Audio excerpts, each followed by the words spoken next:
So, big thank you to all the people who showed support last video. Some of you guys were asking for some more workflow examples using the software, and don't worry, I got you covered, and I'll be showing you guys some new tricks that I've found on how to get around the limitations with the skills that we have as traditional 3D modelers. But, real quick today, I know some of you guys were a little bit worried about job prospects as a 3D modeler in the future, now that AI has entered the picture, so I just wanted to give some words of advice and share some reassuring information that I think might help put your mind at ease. And real quick, just to make my position completely clear, like always, I think there's a lot of nuance to this topic, and I'm not trying to paint a picture of sunshine and rainbows, but I also don't believe it's going to be as bad as the doom and gloom people are trying to make it out to be. My philosophy in this has always been pretty practical and simple, and that is just accept the fact that I can't control the world or what the world does. And even after spending years talking to the people that I care about most, I had realized I can't even stop my best friends from dating people they really shouldn't be. And this is just a straight up fact of life. The world and the people around you will do what they do. There's only one variable in this crazy world that I have control over, and it's literally just me. That's it. I can control what I do, what I learn, what I improve, and what I share with others. And that's it. That is the extent of my power. I cannot stop technology from improving, I cannot change the job market, but what I can do is hone my skills, hone my knowledge, keep my mind sharp, and give myself the best possible chance of having the type of skills and experience needed for the job that I am applying for. So here is my forecast on the future and how I plan to deal with it. What's happening right now is very similar to what's happened before. The most recent version of this was when Photoshop came out. Traditional artists were very unhappy, saying that digital art was going to destroy job prospects for quote-unquote real artists. And fast forward to today, we can see exactly what the results really were. Yes, certain types of jobs like practical effects were heavily reduced and minimized. But at the same time, huge numbers of new digital art jobs were created and became the standard. Now, the important thing to note is now, 34 years later, traditional art jobs still exist. For those people who truly love to do things the old-fashioned way, there are still job openings for the people who want to do it. And I believe that this is probably what's going to happen again. Now that AI is becoming the new standard across all industries, like we have Grammarly and ChatGPT for text, we have SciSummary to quickly summarize research papers and articles, we have Suno for audio and music, we have Midjourney and Stable Diffusion for 2D images, we have Trellis for 3D, we have QuickMagic for animation, we have Sora, Veo, and Kling for video. Like, we are in the middle of that transition period right now. And at the end of it, what's going to happen is the AI workflow is going to become the standard workflow. And handmade digital art jobs are going to shrink. But they will still be there. And if you wait till the end of the video, I'll explain why there's going to be some new opportunities for those who truly want to stay purely in that human art realm. So that's what's going to happen. And it's very unlikely that anyone here is going to be able to stop it. Which is why I think it's extremely important to stay on top and learn to adapt and adopt. And also realize that we as traditional 3D artists are actually in the best position possible to get the most out of this new software. I mean, just think about it. We know how polygons work. We know how UV mapping works. We know how texturing works. We know how topology works. We know how weight painting, rigging, and animation work. We have a huge knowledge and experience advantage over a random dude who doesn't know how to do anything except pray to God that whatever the AI generates is what the client wants. From the perspective of an employer, if you had the option to choose between hiring an AI 3D guy or an AI 3D guy who also has 5 years of experience manually 3D modeling, obviously you're gonna pick the guy who has both. So we just gotta be the guy who has both. And that is why I constantly share the new things that I find here with you guys. When people are out there getting fired because they don't know how to do one side or the other, at least the people in my community will have the best fighting chance possible because they're familiar with both. If you don't want to learn this stuff, that's fine. Go ahead and continue to traditionally model however you want. That makes you happy. But if you are worried about surviving commercially, you're gonna need to stay on top of the technology that's coming out. And listen, I think it's worth mentioning that this has always been true even before AI was a thing. I can't tell you how many times my programming buddies complain to me that every time they finish learning a language, it becomes outdated and they have to learn something new. Or, Unreal 5.2 is now obsolete, so now we have to revamp the whole project to 5.3 or 5.4. Or how modeling characters in Animator is no longer fast enough and we've got Blender and ZBrush, so the whole company's moving on to those. Or you get out of college being an expert in Maya And then you get hired by Pixar and you realize they don't use Maya. They have their own proprietary software. Like, this has always been the case. Commercially and professionally, there has never been a point where the employee was not expected to adapt to whatever new thing the company needed. So nothing really has changed. The only difference is now we have new software to learn, again, and a new workflow to figure out with it. Sure, big companies are going to start laying people off, but simultaneously, because AI is giving small teams and indie studios the ability to create AAA work now, you're also going to see the rise in new jobs and lots of new small businesses that are going to be looking to hire people with your skills to bring their idea to life. It's going to be very similar to the aftermath of Photoshop, where it created a lot more jobs than it destroyed. So right now, we are in that transition period. And I did want to address another point that I truly believe most people don't really understand, which is the notion of why would anyone pay you to do something they can do themselves at the press of a button? So let's talk about why that doesn't really make sense. And the answer is actually really, really simple. All you need to understand is you are usually not hired because the boss doesn't know how to do your job, or isn't capable of learning how to do your job. Most bosses who start businesses spend the first year of their company doing every position. They were doing the job of the secretary, the cashier, the customer service, the chef, and the waiter. So when you get hired as the cashier, it's not because the boss doesn't know how to run the register. He hires you because when you are running the cashier, now he can spend more time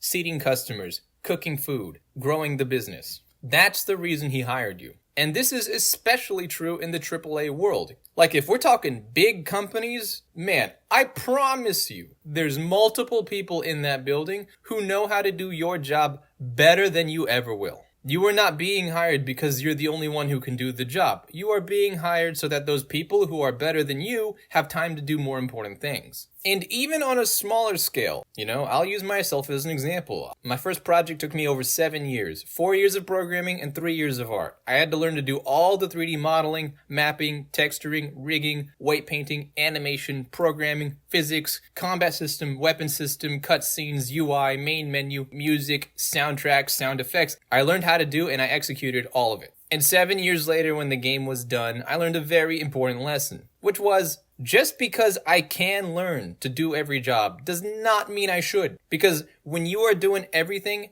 you don't have time to polish anything. And the polish is what makes a good game great. And my project didn't have that because I simply did not have the time to polish anything. I was spread too thin with everything else. So now today, when I'm working on stuff, even though I've been doing 3D art for 14 years of my life, I hire other 3D animators to work for me. Not because I don't know how to animate, but because I know I don't have time to animate everything. This is the same for programmers. Programmers are some of the smartest people you will ever meet, and they hire each other all the time. Not because they don't know how to learn to program, but because they don't have time to program everything. So that's the first fallacy. You are not hired because you're the only one who can do the job. You are hired because you are saving your team important time.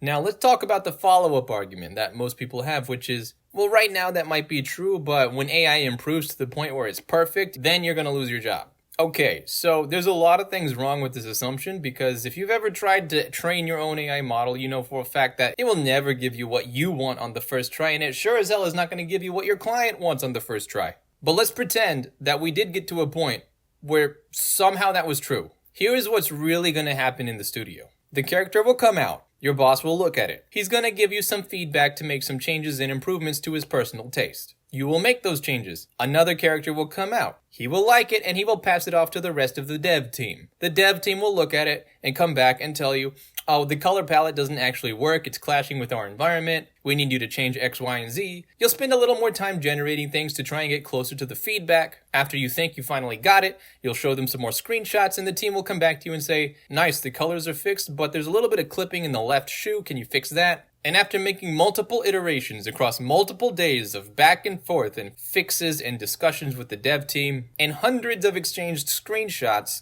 you will finally have the character completed. And then the next day, you're going to have to repeat the process for the next character. Characters never go straight from inception to production in the first draft. Anyone in the industry knows that even if the character was somehow visually perfect and ready in one click, It has to go through constant checks and balances with the programmers and the playtesters and the animators. Even if the animation team does their job, the player might do something stupid and you'll need to account for that. And that whole back and forth process of new iterations and new screenshots and Discord meetings and business calls, that process doesn't go away even after you have your one-click wonder button. The boss will 100% want to hire a dedicated character guy for this position, because the director should be spending most of his time making sure the game is on schedule, making sure there's no pre-force conflicts, promoting the game, networking, making sure your team has a presence on social media, getting as many wish lists as possible before launch, so that all the efforts of the team don't go to waste when the project is finally complete. When you are doing that all day, every day, you literally do not have the time to press a few buttons and test the character and run it with your team and see what needs to be fixed and then make some more changes and then test those changes. The boss really doesn't have time to do that. So 3D jobs are not going anywhere. It's a niche part of almost every digital pipeline, and it's always useful to have a dedicated guy on that position.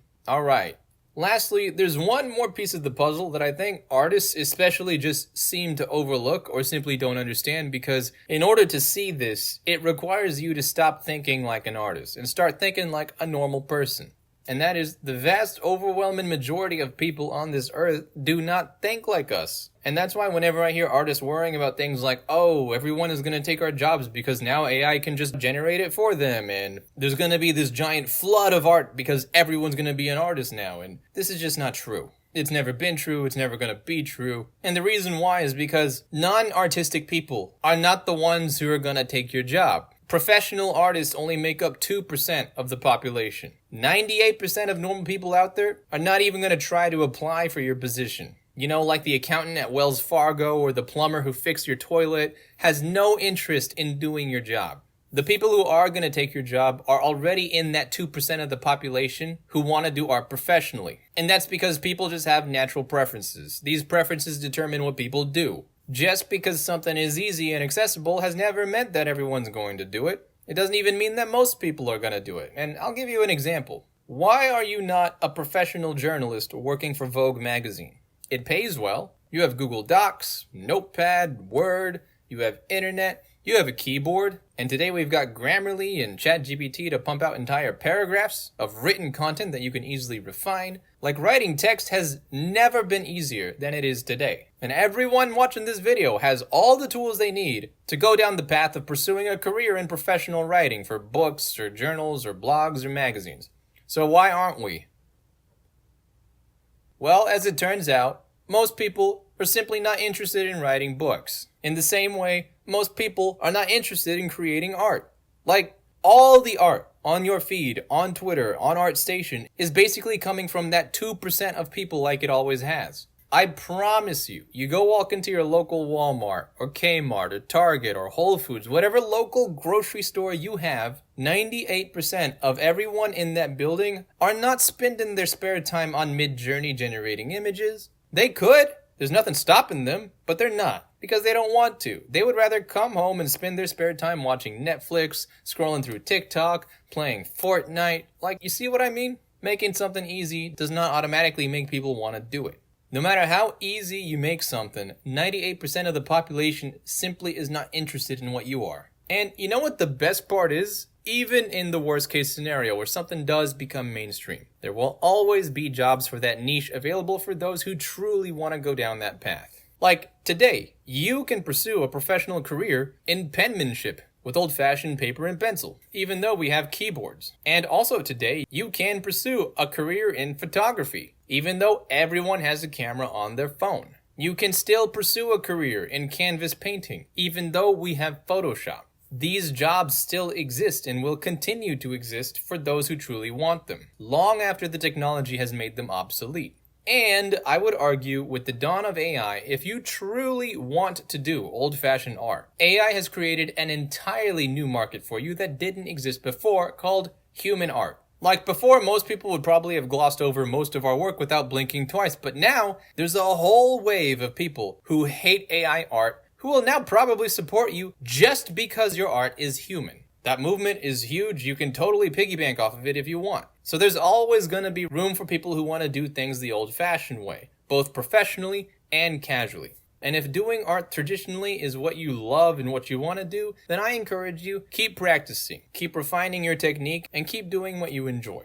So I hope this information can help you relax a little bit, knowing that there will always be jobs for artists. Artists are a very resilient species. We always have been throughout human history, and we will continue to do so. The technology and the tools might evolve, but art is always evolving, and that's kind of the beauty of it. So I hope that helps, and as always, hope you have a fantastic day, and I'll see you around.